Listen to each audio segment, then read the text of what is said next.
Hi అండి, welcome to Telugu one. నేను రూపానాదెళ్ళ. అనుకున్నదొకటి ఆయనదొకటి అనే పాట ఇప్పుడు నందమూరి ఫ్యాన్స్కి పర్ఫెక్ట్గా సూట్ అవుతుంది. వాళ్ళు ఈ ఉగాదికి ఒకటి అనుకున్నారు, అది జరగలేదు. కానీ వాళ్ళ సంతోషం విషయంలో మాత్రం ఎలాంటి బ్రేక్ రాలేదు.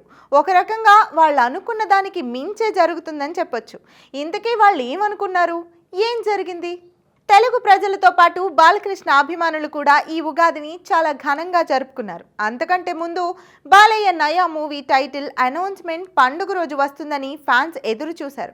ఎందుకంటే కొన్ని రోజుల నుంచి సోషల్ మీడియాలో టైటిల్ ప్రకటన వస్తుందనే ప్రచారం వచ్చింది. పైగా బాలయ్య సినిమా టైటిల్స్ చాలా పవర్ఫుల్గా ఉండి సినిమా రిలీజ్ అయ్యేదాకా ఫ్యాన్స్ కాళ్ళు ఎగరేసుకొని తిరిగేలా చేస్తాయి.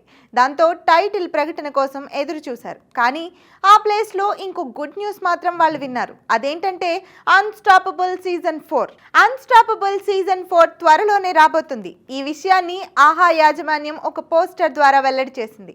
దీంతో బాలయ్య అభిమానుల్లో టైటిల్ విషయాన్ని మర్చిపోయేలా చేసి డబుల్ ఉగాదిని తీసుకొచ్చింది.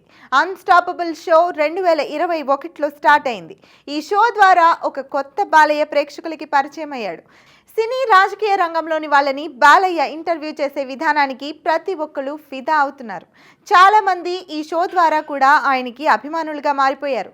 పైగా ఈ షో ఇండియాలోనే నెంబర్ 1 టాక్ షోగా ఉందంటే అది కేవలం బాలయ్య వల్లనే. పోస్టర్లో ఆహా యాజమాన్యం విత్ అ ట్విస్ట్ అని చెప్పడంతో అందరిలో ఆ ట్విస్ట్ ఏంటనే క్యూరియాసిటీ ఏర్పడింది.